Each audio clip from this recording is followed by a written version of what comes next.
Good evening, everyone. It's time for us to start our board meeting for December 8th, 2014. This will be a hearing for the 2014 levy as well as a regular board meeting. Kathy? Sorry. I just wanted to grab the sheet, there's nobody signing it. May I have a roll call, please? Certainly. Thank you. Okay, Paredes, Here? Odom, Carroll. Here. Marks. Langston. Here. Simmons. Here. Lunsford. President, quorum is present. First on the agenda is the open the floor for public truth and taxation hearing. I'll entertain a motion, or I'll make a motion to begin the hearing for taxation. Second by Mrs. Langston. All in favor, will say aye. Aye. Anyone opposed? Okay, we are beginning the hearing for the tax levy. Ms. LaBella. Thank you. Okay. What you're doing right now is a truth and taxation hearing. Very simple. Remember, you have to adopt a tentative levy 20 days out from your actual hearing. So we did that in October because you didn't have enough days between the November count and this one, so we did it in the October count. You did have a notice in the newspaper. I don't know if anyone managed to see it. That it was Cyber Monday, or no, Sunday after Thanksgiving. It was in the newspaper. And today is your hearing. We did have one taxpayer call, and I spoke to. And so I'm going to just kind of address overarchingly what, his concern was and questions, and it was nothing that we didn't anticipate. The question was 12.what%, and the CPI is 1.5%. So I wanted to give you a little bit of history, actual numbers from 161's tax levy. So if you go back to our levy year, and I use 2010 as a base year, that's the base off of. But if you go to the 2011 tax year, your end over end revenue increased by 1.5%. Actually, this is 1.51 because if you go to the levy sheet that you get from the Cook County clerk, the calculation actually goes out a few more decimal points, but it truncates on there, so I don't know what those decimal points are. But so these numbers are slightly off. They're a little higher than the actual levy was. But as you can see, it was 1.5 to a CPI that year of 1.5. The next year, in 2012, 3% on a 3% CPI. Last year, it was a 1.7 on a 1.7 CPI. Your actual capped funds, all the way over here, you can see what you actually levied and extended. The bottom line here is what we are looking at putting on this year. Now, that's not what went in the newspaper, okay? This is what you're going to get. You're going to get 1.5% over last year's extension. You're going to get that 21.8. The problem is we don't know what the EAV is going to be.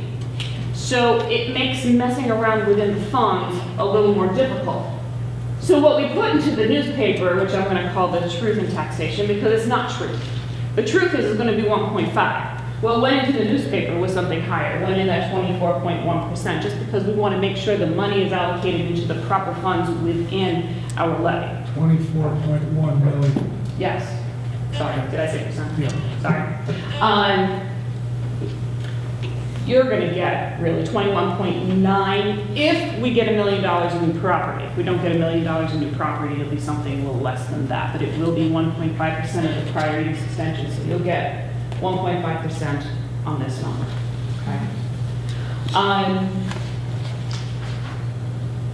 This is something I did a couple of years back, and I just want to go through it again, because then I have people say to me, well, then my property tax bill should go up 1.5%.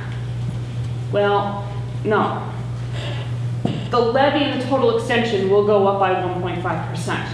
How much your personal property tax bill goes up depends on what happens to the pie.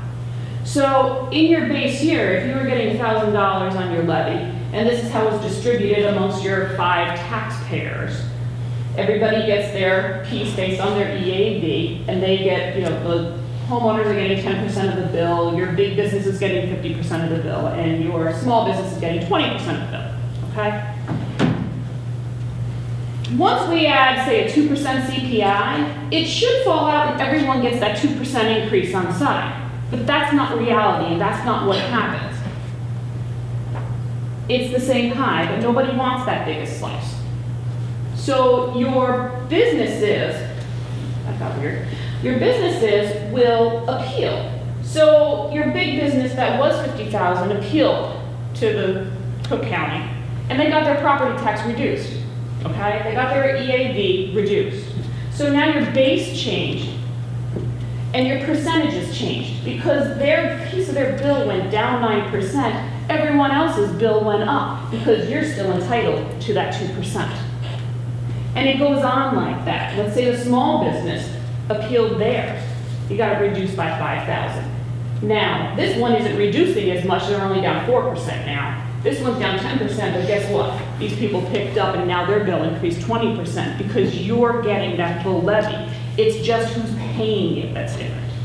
So you can't say to the taxpayer, you're only gonna have a 1.5% bill. It just doesn't work that way. It's how it is in relationship to all the other taxpayers involved. Okay?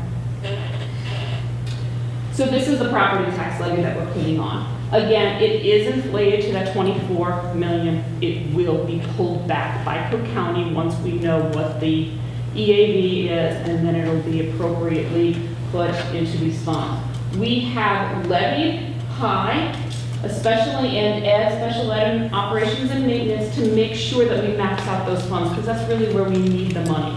They'll pull back when we hit our rate maximum. The balance of the money we put into the transportation fund. Because you're going to hit your rate maximums here like we went over the last time in October, we need to put the money someplace. So we'll put it into the transportation fund, and then we'll end up transferring it out by resolution to where you really need it into education. Any questions?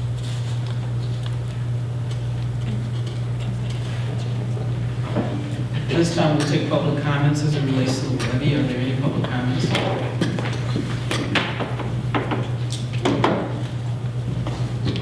Okay, there are no public comments. I will entertain a motion to adjourn the tax levy hearing. Mrs. Langston, Mrs. Harrell, all in favor of adjourning, say aye. Aye. Anyone opposed? We are adjourned. First on the agenda for the regular board meeting, I'm sorry? First on the agenda for the regular board meeting is our district audit. Please come forward.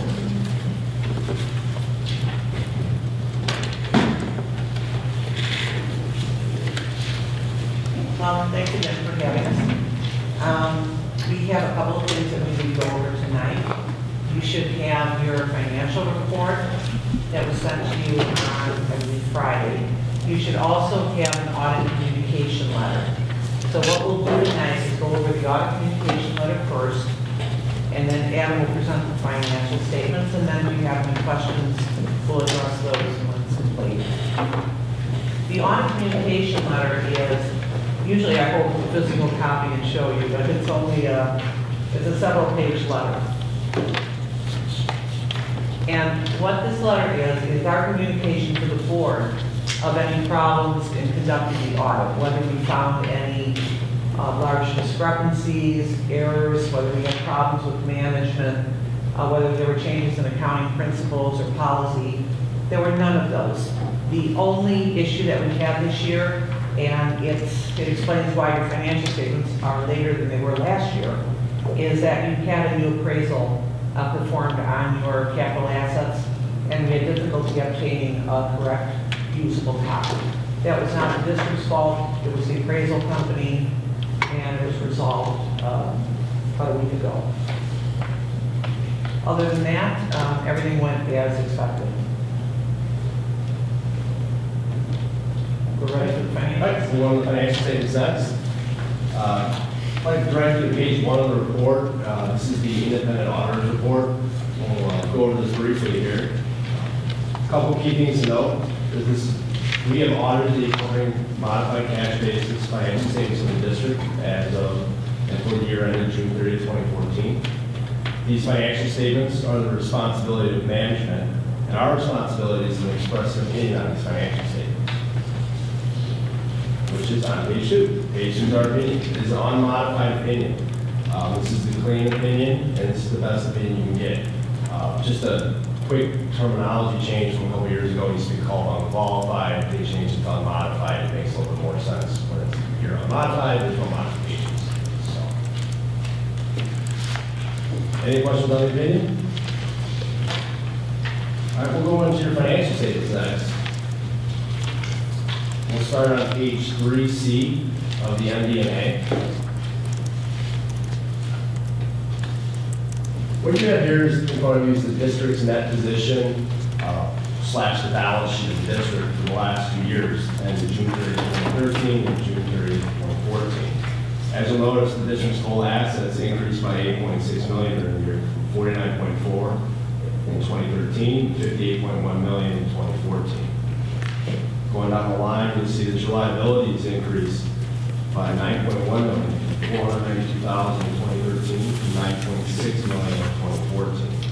Now, the biggest line share there was you guys had a bond issue last year in February 2014, so I don't think there's any surprises there, and that liability's going up. That takes us down to your net position, which you'll notice decreased during the year by $425,000 from $48.9 million in 2013 to $48.5 million in 2014. On the next page is the change in the net position for the income statement. Moving down the line, you'll see your total revenue was up in 2014 by $2.3 million, from $33.4 in 2013 to $35.8 in 2014. A few items to note: your property tax collections were up about $410,000, and you also had the premium on the bonds sold during the year, $450,000. Going down to the expenses, you'll notice your expenses were also up by 1.99 from 34.3 to 36.2. Biggest changes there, slight increases in payroll and operating expenses, and then the state on behalf rate also increased by 6% during the year. This once again takes you down to your change in that position for $425,000. One thing also noted here is the prior period adjustment.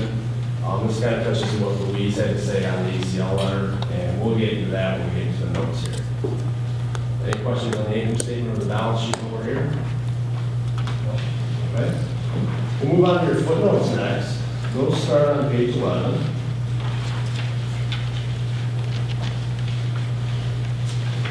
Standard footnotes, there were really no disclosure changes during the year. I will draw your attention once again to note 4, which is the capital assets and depreciation. You notice here there's a column for adjustments. On the top part, there's an adjustments for cost. Your prior appraisal company, American Appraisal, had done a walkthrough back in 2003. The district would always update them with the information from what you bought. When industrial appraisal came through in their walkthrough, they noted a few additional assets that weren't on the old American Appraisal report. So that's why we had that adjustment for your historical cost of $150,000. On the bottom part, you'll see there's an adjustment of $1 million. That is, industrial appraisal uses different estimates of useful life and other things when they're depreciating their assets. This is pretty normal for districts to change appraisal companies and when a walkthrough's done. So nothing to be worried about here. It's just a change in estimate. And we should point out too that that change in estimate really only affects the first 2 financial statements are district-wide. It doesn't affect your fund financial statements at all because depreciation has no place in those statements. And then, once again, page 31, we also talked about the prior period adjustment here as well. Increase in total cost and increase in accumulated depreciation estimate. And just to again make that clear, when the new appraisal company came through, they just have a different methodology for estimating historical costs. You have assets that have been around for probably longer than 10 years or so. You would no longer have invoices to support some of those purchases. Some of those assets could be 50 years old. So again, this is just a different methodology by a different company of estimating historical cost.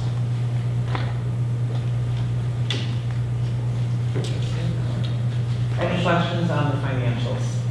Any questions from the board?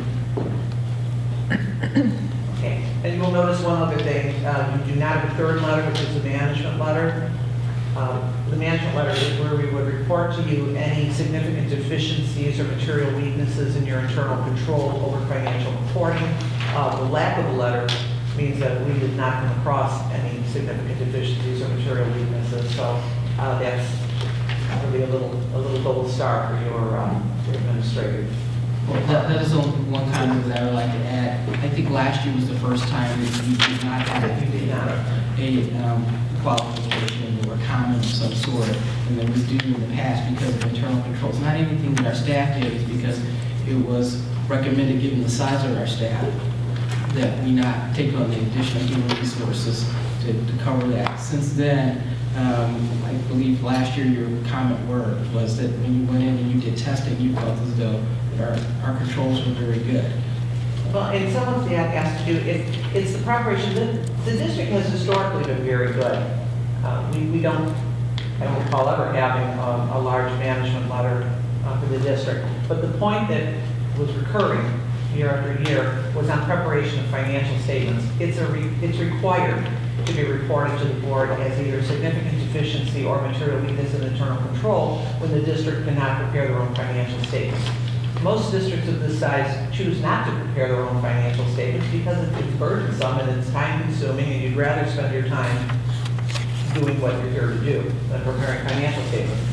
But in the past year and this year, your business manager has felt that she would be able to prepare these given the time to prepare them. She does keep up with your accounting pronouncements, and she's willing to sign off to that effect, and that is why you don't have the letter. So I'd like to thank Ms. LaBelle and acknowledge her contribution. We really appreciate it.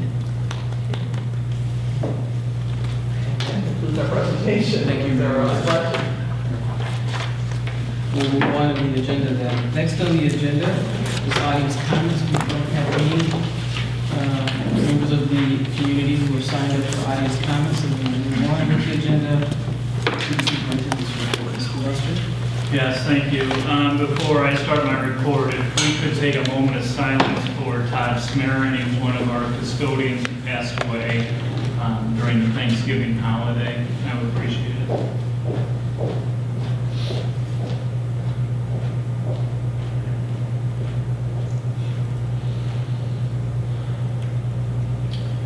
Okay, thank you. I wanted to let the board know we have the dashboard that is up there. We're staying stable. Two students have left the district from last month, but all the class sizes seem to be stable, and we keep working with that as we go throughout the months. Next on the agenda, board retreat dates. This retreat we're designing, it's in regards to direction for next year, making some decisions and things we have to make or do during the spring. And what I'd like to do is offer the following dates. And then there's one other date that's not listed on here that we could do with the option. That is an option the board wanted. But January 10th, that's a Saturday from 9 a.m. to 11:30 a.m. January 14th from 6:30 to 9. January 20th from 6:30 to 9, and then 6 o'clock on the 28th to 9 o'clock. It should be 6:30. If you are available, that'd be an open session meeting. It's a retreat. What we'll do is my cabinet and I will go through finances, personnel, curriculum, and we will talk about our strategic goals that we have and direction for next year. We're going to talk a little bit about the strategic plan process, and we will also give some recommendations or proposals on some items that we want to try to accomplish the following year. So with that being said, would you like to talk about dates now, or would you like to email dates to Kathy? I would be in favor of just doing this now. Yeah, right now my calendar's open those days. Okay. Get down. Yeah, I'm available for any of them. The other option that I did not mention is we could do this during the January committee of the whole meeting. It will take about 2.5 hours to go through all the information that we have to share with the board. Okay, so what were the dates again? I would prefer not to do the Saturday. And I will be traveling on the 14th, so what are the alternate days? Okay, so that's the 10th and the 14th. So the other dates would be January 20th and January 28th. I'm available both days. The January 28th date is 6:30 instead of 6 o'clock.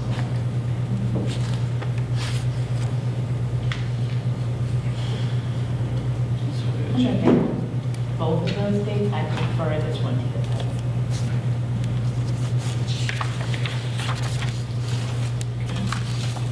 I think others for that one, maybe. You can do the other one. Yeah. Steve? I'm available for any of them, so it's fine. As long as it's in the afternoon, in the after regular work day, I'm perfectly fine. 6:30, okay? Yep. Okay. Schedule the out of town on the 20th and the 28th. Scheduled to be that day. Let's see if I can. I can see if I can do this one. Okay. Mr. Sims? I am likely out of the country the week of the 19th.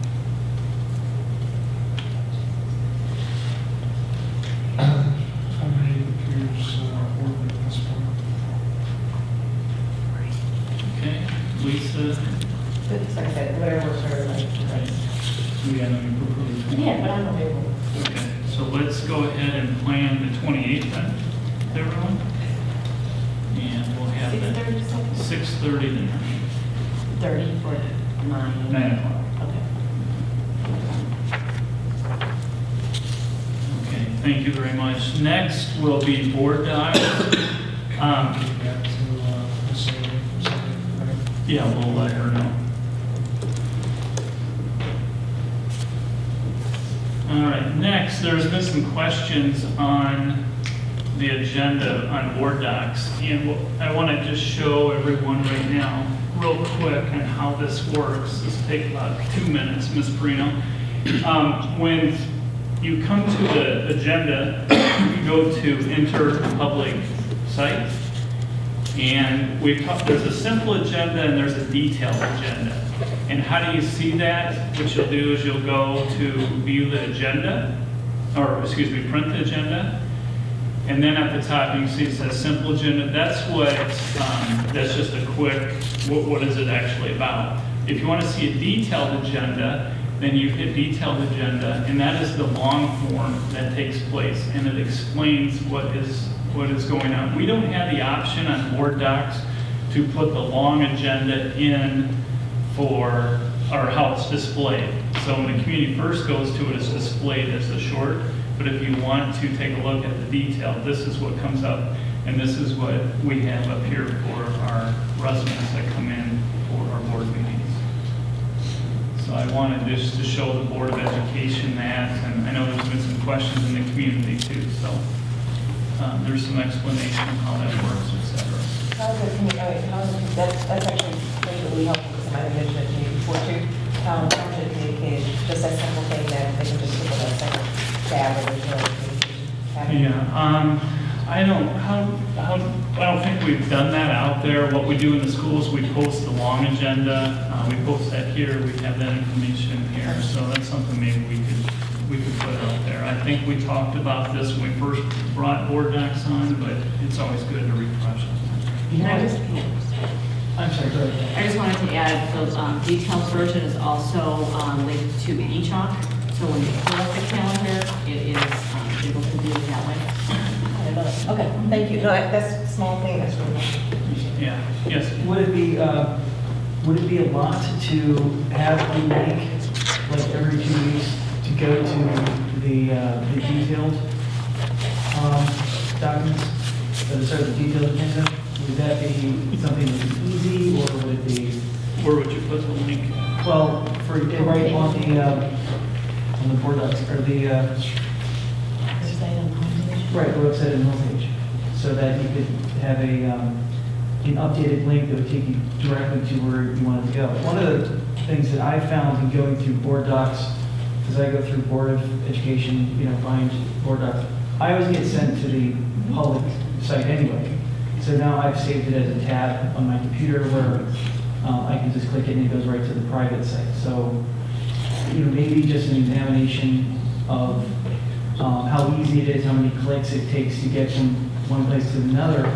Because it might be that people are just confused about exactly what to click on and what, because it's just written as a small hyperlink in text. So that for some people, maybe they're just going to the wrong place. You know what, Steve, on the screen where it says upcoming events, under the December 8th, you can see a Board of Education, it's highlighted, and if you were to click on that, that would come up, and it says here, you have the event, and then it has the attachment. You click on the download file, and there's my family. I like it. Thank you. And then there is the detailed agenda. You think that's clear enough, or we could post something, of course, on the website for a few months? And one issue might be when people don't really print these things anymore. And so when you click on view agenda, it doesn't give you the option of the long one, only if you hit print agenda. And if people aren't printing it, they just want to take a look at it on their electronic device, they don't know that it's up there. So I think it's another example of we have this great thing out there that would answer so many questions. It's just how do we let everyone know that it's there? And I think that's We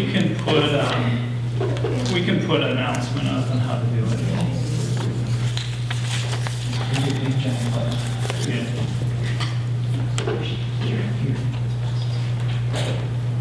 Okay, thank you. And then the last thing on my report is that during winter break, we will be closed, the entire district will be closed on Thursday, December 25th, and Friday, December 26th, as well as January 1st and January 2nd. And that concludes my report. Thank you, Mr. Duster. You're welcome.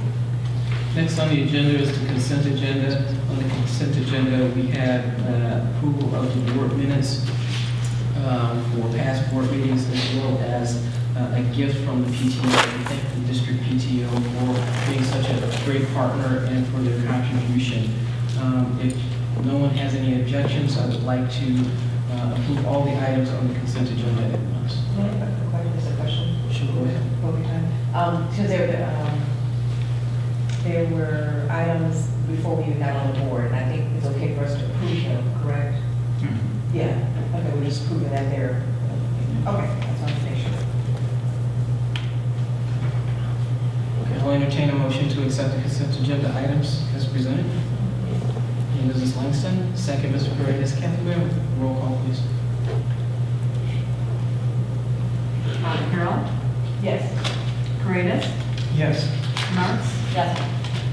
Langston, Yes. Simmons, Lunsford. Yes, and the motion passes. Next on the agenda is tri-conference sharing. Mr. Duster. Sure. Just a couple things. The keynote speakers were excellent on Friday and Saturday. And one of some of the sessions that I attended was a lot on para. There were some things on the growth model. But in addition to that, Jim Burgett had spoke about the art of school boarding, which was Saturday morning. Excellent conversation or presentation that he had. The kickoff for the conference, you have a brochure in front of you. You'll be hearing more about this from me. I'll be broadcasting this out as more as I learn about it, but it's called Vision 2020. At the back of this, it talks about the organizations that support this. You have the ISA, ISB, you have IASGO, IPA, et cetera. But there are four components that they're really trying to focus on are highly effective educators, 21st century learning, shared accountability, and equitable and adequate funding. This information, you probably saw Dr. Brent Clark. He was on TV. They were interviewing him as well as the president of ISB for this Vision 2020. They were hoping that this would be a big kickoff and school districts will jump on this and work with everyone. So I will be bringing more information as this goes, but I'm starting to come out with more information about it. Okay, that's all I have. We'll let the rest of the board report out. We'll start with Mr. Freitas and we'll go at it, if that's okay? Okay, I really enjoyed the time I spent with board members doing different workshops. And rather than take each and every one of them, really the theme that stuck out was this idea of really respect of other people and understanding your coworkers and really supporting them. And I think this is even wrapped up in a workshop that Mrs. Harrell and I went to on a teacher mentoring program. And just really looking at the difference between a successful teacher and a teacher that winds up falling.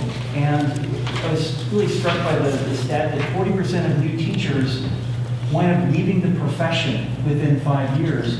And it's really attributed to a sense, whether right or wrong, that they didn't have any resources that they could tap into, meaning social resources or professional resources from other teachers. And I think this really extends out and serves as a really great metaphor that Jim had and also John Draper talked about, that, and it really ties into the Vision 2020, that, the more that we are aware of how we can help each other and really reshape the conversations we have in a positive, proactive way, that is the difference between successful and struggle. No, I would agree. Yeah, but it was just a lot of really great workshops. Thank you, Mr. Freitas. Mrs. Lawson. So I'm sitting here going through all of the notes from all of the sessions that I went to, and I'm not going to go through each one of them individually, but I will say that, I did the ones I always do. Legal hot topics and 2014 special ed hot topics. I did attend a couple of sessions about PARC and how that's going to be for our students and how different districts are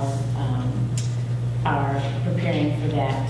And that was good information, and it helps me gauge where we are, and I think that we're in a good place. As I went to these different sessions and saw what people were doing, I think that we are prepared, and I like that.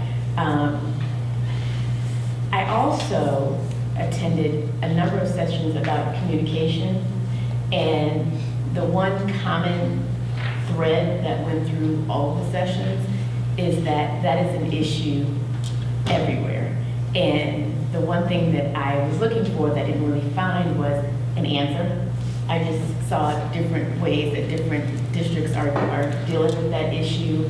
But it's everywhere. It's something that we need to keep working on, and there's been a concerted effort to try to improve in that area. So that was helpful.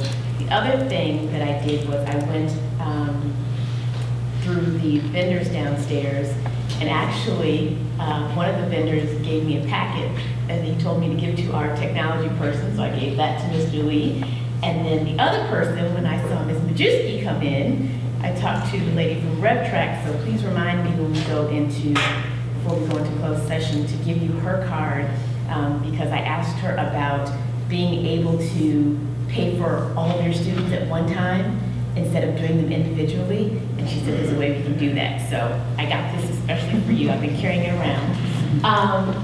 I'll just say this. I really think, I don't know if as a board, the members would attend this conference before you came here, and I'm glad that is something that it feels like to me it's something you brought when you came here, that us doing that as a board, and I think that's wonderful. It's wonderful for a number of reasons. You get to interact with people outside of your 7 and kind of see what the rest of the world is doing. It's an opportunity for us to just be together in a no-stress, environment. It's an opportunity to learn, and I told you this before, so I really think it's great that you encourage us to do this, and that you and Kathy do what you need to do to make it so simple for us. We just tell you we're going, and you show up, and it's all there. So once again, this is my 4th time doing it, and it's really a great opportunity. So, 4th time, yeah. 4th. 11, yeah. I'm done. Thank you, Mrs. Langston. I attended a number of the financial workshops, which I always find going to Tri-Contrast to be very valuable for a number of the reasons that Mrs. Langston stated. It confirms when we are doing things to the right. It gives us suggestions and ideas of things that we can integrate to make things better. A couple of presentations stood out. One was done by the superintendent and principal of the Oswego district, and one of the things they were talking about money and budgeting and said, let's come to the realization that we won't do more money.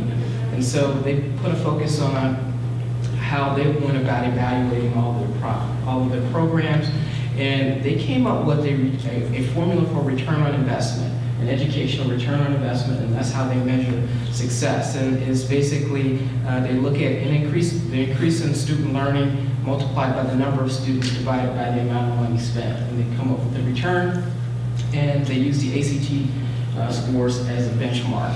And so they stress that we should use quantitative measures when setting goals for our superintendent. And the superintendent actually gets paid incentive compensation and was thrilled and said he actually does better financially when his goals are tied to incentive compensation. So he was a big cheerleader for growing his district. And so I just thought that was really, really interesting. They were the third highest district in terms of taxes in America, and couldn't raise taxes anymore and had to figure out how to make it work. And these are some of the solutions they came up with. Also, I went to the meeting during difficult times, and all the normal stuff that we've been told from our administration, as well as some of the consultants that have come in and worked with us, is still tough times in the state of Illinois. A couple of things they told us to continue to look at. Pension costs, still a chance that those could be shifted onto the district. That would have an impact on us, a significant impact on all districts' financing.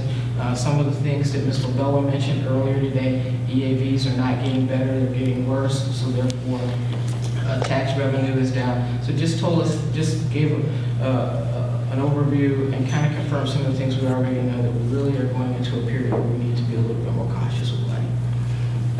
The other thing that I attended was Educate, Collaborate, and Communicate. It was hosted by District 203 in Naperville, and they talked about how they engaged their community to put together their community engagement plan.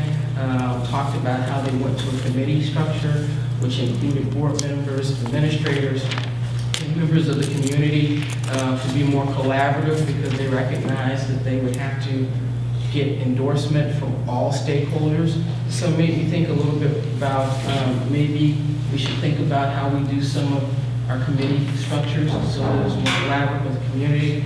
Also, they shared with their community plan. One of our presenters last week, and this was just pure coincidence, said that he puts together a one-page strategic plan. And so I brought the one from Naperville to give you an example of what that looks like, because our strategic plan looks like this, and Naperville shared theirs. So this is what a one-page plan looks like. Is he right there? No, totally unrelated. Okay. But in case you go one-page Right. plan, I mean, how can you do a one-page plan? Here's an example of a one-page plan. That's it for my report. So this is my second year attending, and didn't know before. This is all I know, so I'm really thankful if this is what you brought here. I don't realize that. I took away quite a bit, once again, as an opportunity to interact with everyone here socially, and just kind of get to know folks. And then also I met school board members from Naperville, from Lansing, from Tim. It was really nice to be able to communicate and talk to people in that setting, just talk about those issues we had. And then I spent most of my time this time in the round table. It's like, yeah, that's free data, right? So it's like, well, I think I don't know, free data for information. I actually got more out of it this year than I even did last year, because last year I did the 3 presentations, and then I was like, after that was okay. But the carousels, you stay there for a short amount of time, but you literally, like nitty gritty, Steve and I were like at the hip, because we kept finding each other, around, we did the superintendent evaluation, so there was one on that, we did the mentoring, engagement, and then there was one on that, and transparency. So you got to see it, and we're pulling out, which, they said it was gonna be on, where did we get it? So I need to show you all where the links are, because there are a couple more. But the information that was shared, I think, what I took away from most of the data transparency one, is what we're working on, but they did a dashboard. So kind of cool, like, again, a dashboard, a car dashboard. So that type of aspect where, you know, if it's over here, we got an issue. I mean, if it's good, if it's over here, it's heating up. So people are able to click on that dashboard, and then you clicked in, and you got more data, and then, ooh, you need more, and people clicked in. So that ease was really what I loved. I did talk to the speaker afterwards, and she said there were still some glitches as far as what people were getting into, so sometimes it was more like a hindrance, because they were like, ooh, we're not getting the information, so they had to still work on that, so you did that. But the concept was there, the peeling back the onion, really loved that. And then the superintendent evaluation was really interested, because we're about to go into that retreat. People are still, or at least some of the ones that we were going through, were still doing that very similar, because she shared her evaluation, so it looked like what we're doing, which was really nice. They went through the data pieces. This one was not, the superintendent did not have the incentive, but it was the transparency as far as the data is concerned, and so that was nice.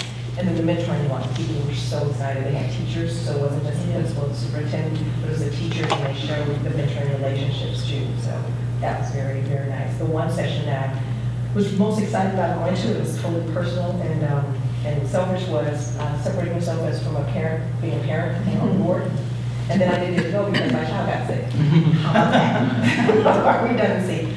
But I got information from there. So this is just an amazing opportunity, because I don't think people sometimes even remember that this is a volunteer activity, so we don't do a lot to better ourselves. And that is and I know in any situation that's a problem, when you're trying to do a job that you don't even fully understand everything you're supposed to. So being able to interact with other people was absolutely huge. Getting away from my family to be able to do that. And I'm seriously not being funny, because my kids have like soccer and then softball and everything. My husband's like, hey, come here. You know, but it gave me away, and I did appreciate that, to be able to actually marinate and then visit. I have one thing, and I want to quickly just, I would say it's in a few minutes, so Timmy can read it. My one issue with the conference, and it's the same issue I have every year, is that they always put so much of the good stuff at the same time. And I want to say this out loud so I can remember when she reads the minutes, to ask her if she can let them know that that's a problem. Every year, that it's that Saturday, that one right, when they pack it with so much good stuff, and Greg and I we ran from the Sheridan back to the Hyatt, and you know, you go, you're like, okay, let me just grab this thing and I can read it later. Friday afternoons. Yeah, Friday afternoons, not so, they kind of ease you into it Friday afternoon, but that Saturday, that middle Saturday one, even if you look at the book, they put so much good stuff in that middle one. So I just want to remember to ask Timmy to talk to people about spreading it out. The carousels actually helped me with that. That's why I stopped, because we were actually looking, I'm going, well, I really want to do that one, I really want to do that one, I can't do it. And we looked at these and I'm like, ooh, I can get 30 minutes. So you don't get that full-fledged piece of it, but it kind of got us around. I love that, Carol. I did carousel last year. And it's so funny, you call it speed dating. That's exactly what it is. You go, you sit at the table, you talk to them for 15 minutes, you get all the information, and you go to the next table, and you get all the information. So anyway. Well, thank you for sharing, and thank you for making us aware of the track conference. So just so you all know, this is at least the 11th and 12th year that our Board of Education has attended. That everybody goes and does it together? Yeah. Oh, fantastic. Yes, it's always at least 12 years. Because you haven't I really did gone not the attend last this year. I few years. I went to the last year. No, because it would have been my ninth year. But the thing that was really helpful in the past, and I know Timmy was around when we did this, we used to sit down and take the books out and look, and we plan out 2 avoid. That's what we did the first year. So it's a good practice to, we would map You out. take the program out and decide who's going to what. Right, because it's unfortunate to sit in one meeting with 4 other people from the board when there are other things, Yeah. so to avoid that. We did that the first year. Yeah, you know, it's also, I think, helpful when there is that overlap, is that you're not just one set of eyes, and then afterwards you can have a Have a dialogue and conversation discussion. about it, yep. And so, as long as there's not like, I think when there's like, 7 people there, or 8 people there, it might be redundant, but I think for just like a couple, it's really, really helpful. One of the things also I thought was really great about this year is that I walked away last year thinking, man, what a lot of great workshops. I think I saw them all, I think I saw, like, we really covered this. And then the year comes by later, and there's stuff that just adds to it, and it's just a different approach, and it just multiplies what you got the year before. Well, this year too, I felt like I had to be able to ask our questions and sit through those, because last year I was very ahead, like, so much to take in. This year, it was, okay, I need to do a place where I need to go, what are we doing this year that really correlates, what am I really deficient in, so that was really nice. Thank everyone for volunteering your time to attend and also for your reports. Next on the agenda is approval of the bills. This month, Mr. Paredes had the bills. Mr. Paredes? I looked at the bills, I saw them all in good order, and I approve. So I'll entertain a motion to accept the recommendation to accept the bills. So the motion is made by Mr. Paredes, a second by Mrs. Harrell. May we have a roll call, please, Kathy? Okay, I'll just put the amount in. Okay, Paredes, Yes. Carroll, Yes. Marks, Yes. Langston, Yes. Simmons, Yes. Lunsford. Yes, and the motion passes. Next on the agenda is approval of payroll for the month of November. We have a recommendation from the administration to approve payroll in the amount of $1,393,123.06. I will entertain a motion to accept the recommendation made by the administration. Mr. Paredes, Mrs. Langston, may we have a roll call, please, Kathy? Okay, Carroll, Yes. Langston, Yes. Simmons, Yes. Paredes, Yes. Marks, Yes. Lunsford. Yes, the motion passes. Next on the agenda is the personnel report.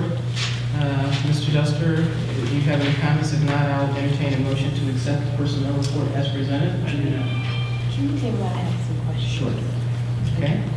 All right, so we will table the personnel report until after executive session. Next is the approval of the district audit. Any questions? Okay, if not, I will entertain a motion to approve the district audit as was presented to us by our auditors this evening and recommended by the administration. Mrs. Harrell? Mrs. Langston? May we have a roll call, please, Kathy? Okay, I'm sorry, who made the motion? Mrs. Harrell, and the second by Mrs. Langston. Okay, that would be Harold, Yes. Simmons, Yes. Paredes, Yes. Marks, Yes. Langston, Yes. Lunsford. Yes, and the motion passes. Next on the agenda is the approval of the levy, which Mrs. Labella presented this evening. I will entertain a motion to accept the recommendation from the administration to approve the levy for 2014. Mr. Simmons, seconded by Mrs. Harrell. May we have a roll call, please, Kathy? Okay, Marks, Yes. Simmons, Yes. Langston, Yes. Harold, Yes. Paredes, Yes. Lunsford. Yes, and the motion passes. Next on the agenda is the broker of record for dental and long-term disability. Ms. Labella, can you just give a couple of reminder comments here? Sure. Better service, less cost. And less cost by approximately $8,000. Sounds good to me. I'll entertain a motion to accept the recommendation by the administration to change the broker of record for dental and long-term disability insurance. Mr. Paredes and Mrs. Harrell. Can we have a roll call, please, Kathy? Okay, Paredes, Yes. Harold, Yes. Simmons, Yes. Marks, Yes. Langston, Yes. Lunsford. Yes, and the motion passes. Next on the agenda is approval of the hazardous bus route for students residing along the Village Drive east of Central Park. Mr. Duster? Yes, thank you, Ms. Whistler. I'm going to have, you have the memo that is sitting in front of you in regards to the route. We've gone back, we've looked at this, we've spoken to IDOT, and we bring it to the board right now for you to discuss. If you want to award the points to this, you're more than welcome to do that. I will ask Ms. Labella to come up and answer specific questions. If the board approves that this evening, we will let IDOT know, and we will start that process. I hope that we are able to communicate this out after winter break. As soon as we have all of our information, if it's approved, we will let everyone know, we'll reimburse any monies that was sent to us for that. So, I would support it 2 points. Is that a motion, Mr. Simmons? I will move that we approve 2 points. The second by Mrs. Marks. Roll call, please. Kathy? And, I'm sorry, the second was Mrs. Marks? Mrs. Marks? Would you guys like to have a discussion? I just, yeah. Go ahead. Oh, you're going. No, there should be discussion. Okay, it's just, it's actually a larger question about this. Do we have other bus routes in similar situations that need to be looked at because of this, that it may cause other issues for the district? I just want to know, I know we're handling one issue right now, and I'm so glad and appreciate you all looking into this more so we can come to this resolution, but mine is a larger question around our finances. That's it. If the question is, do we have other places where children are walking that potentially could be hazardous if we really put stronger eyes on it? My honest answer is I absolutely never want to do it. Okay. And we would literally have to look at the entire district again. So I could not honestly answer that question for you. We do not have anyone who has drawn our attention to another such stop. That does not mean that there isn't another one out there. But I honestly couldn't answer that question for you. There's nothing glaring like relevant prosecutor, that kind of thing that isn't already accounted for. But I've learned an awful lot about this process in the last several months, probably more than I ever really wanted to know. But it's a kind of a crazy process, and IDOT has been very broad in saying they'll help you get almost anything. Okay. So, I mean, I support this 100%. I just wanted to ask that question. So thank you. Just let the board know we will be reimbursed our percentage on this route from the beginning of the year as well. About how many families will be impacted if IDOT changes this? No, honestly, I don't know. It's How many 42. families are there? How many families are there on both sides of the village that are affected by this, do you know? Families, not sure, the students, it's around 40 in that Okay, area. I think it's 42 total. So we know who we can contact. Okay. And then upon approval, if this passes tonight, is a communication then sent to parents to say, okay, immediately you will be reimbursed, you can stop paying it, or how's it? We're gonna have to wait for IDOT to do their final approval, because this isn't, you'll do your approval, then it gets into IDOT, and they'll take care of the final. Once we hear from them that it's done, then we will begin that process. That's why I believe Mr. Justice was saying, really we're looking at after the holidays, because we'll get that into them, the ultimately once again, IDOT will take it over the next month. So we'll get it over there, and from what I've been gathering, even when it gets to IDOT, it seems to take a day to find it to the right desk, even if you put the person's name on a piece of mail. It's an amazing process. So once it gets to him, then he'll look at that and do whatever it is that they need to there, approve it, and then send us the official approval, and then State Board of Ed is perfectly happy with just sitting on files. They don't even want a copy of it. I'm just asking, actually, if this is an action of goodwill. I mean, it really is. Okay, at least, is there communication coming back to the principal to say, hey, folks, because it was such a big item, to say, we did, y'all looking at this, we have if it is approved, you did approve it at this level, it's still got to go forward, but is there any type of, anything that can here from us? It's just, or they can just read board docs, no, it's not. We can ask our principal to make It is it. appropriate, I'm just, it was such a big item, I just want to make sure that we're closing it on, and this is a positive note from this end. And obviously, no one- Our principal can make that announcement or weekly announcement. Ms. Briggs. Actually, and I guess on that, is there, I know we really talked about after the holidays that we would really be moving on this. Is there, in the next 2 weeks, instructions for parents about, yes, absolutely, take the bus?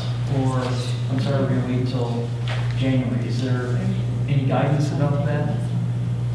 No, it's right now it's status quo, so they either pay when they, if they're going to ride, or else they can walk, or they can.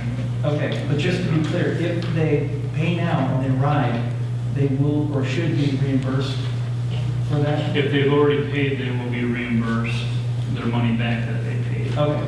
Yep. But we have to wait until IDOT gives us the Right. okay. This is just one part of the process. No, I understand. Are there any other comments, questions? Not Kathy, maybe we have a roll call, please? Okay, Simmons, Yes. Paredes, Yes. Marks. Yes. Langston. Carroll. Yes. Lunsford. Yes, the motion passes. Next on the agenda is the strategic plan, Mr. Duster. Yes, thank you. We are going to have this opportunity to talk about this, our regular board meeting in January, our retreat, and another COW meeting in January. After the COW meeting, I'll talk with Mr. Lunsford, but I would like to have a special meeting after that to approve it. Each group said they'd like to get started in February. If we were to go with one of these people or organizations, we're going to have to send information out to get a large community group together so that we can start working with them and through them and start getting focus groups prepared, et cetera. But at this time, there was presentations, took over an hour and a half, I believe, at our last meeting. If you, at this time, I guess, would you like to talk about that, or do you want to hold off till our next meeting or retreat? We have plenty of time at the retreat to talk about it.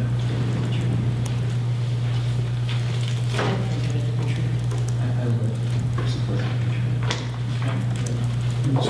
retreat. I would support the retreat as well.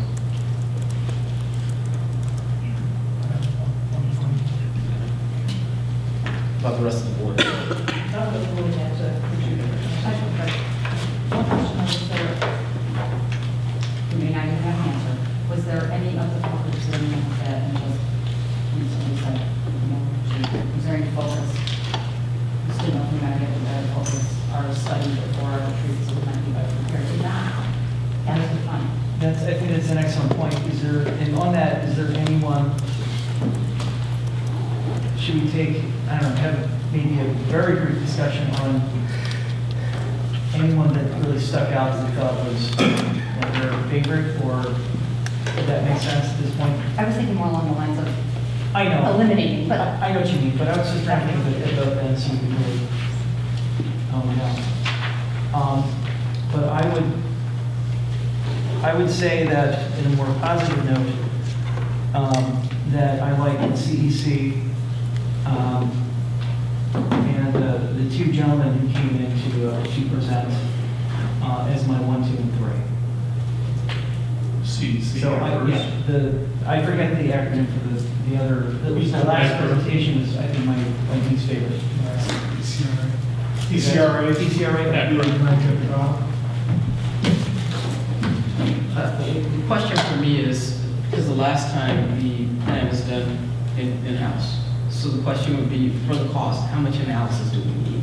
And it seems like the presentations ran the gamut. I mean, we had one national consultant that can do everything we want at a very high cost, and then we had one solo practitioner. So I think I would like to have some conversation around how much analysis do we think we need? That last person, ECRA, that sole group, practitioners and 2 large groups. I want to make sure I understood it right. There were, right, 2 sole practitioners. there are two solo, and there's two groups. The last group, ECRA, they basically do it all. They take all the information, they interview everyone, and then they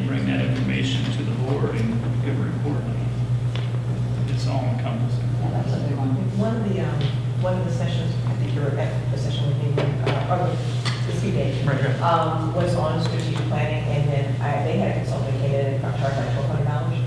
Again, it was it's really small, but again, they did all the heavy lifting, and the person just said, they came in and they gave them more than plate, just so they would have a third person, and then brought it back in at the end so that it was analyzed by the third person, and that was it presented. Not that it even analyzed, it's presented to have that, so we can have the third person or good to go. So I saw that ran the gamut for what people were using as well. So when we have discussion, really is about what we can handle as a district, what the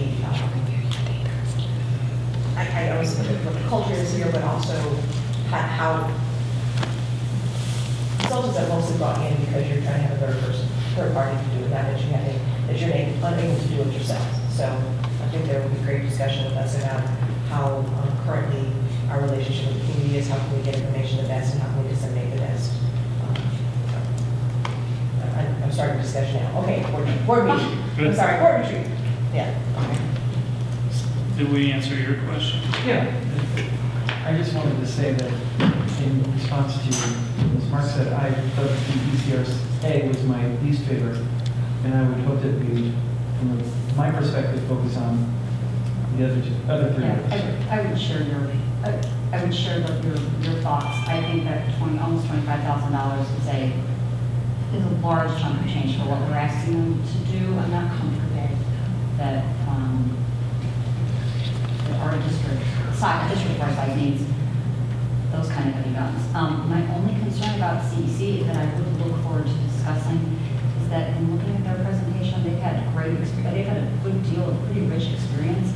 I would think that they have a lot of the information they already said they'd be gathering, and I think given their involvement in our district for the past 3 years, that price seemed perhaps a little out of bounds. I thought they would have a lot of information on hand. So I was kind of surprised by that presentation.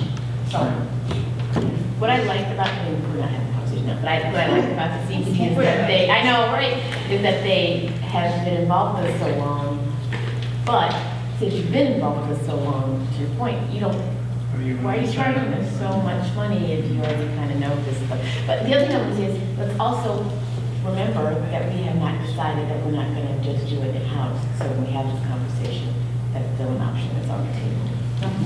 I did say if we do. Yeah. Okay. To that end, I have a very small file. Do you still have the files of the process that we went through? I do. Do you got the whole? It's binder. Okay. If you could get an executive summary or a little refresher on how that was approached, just to share that with people that weren't a part of that At and the refresh some old memories, that would be great.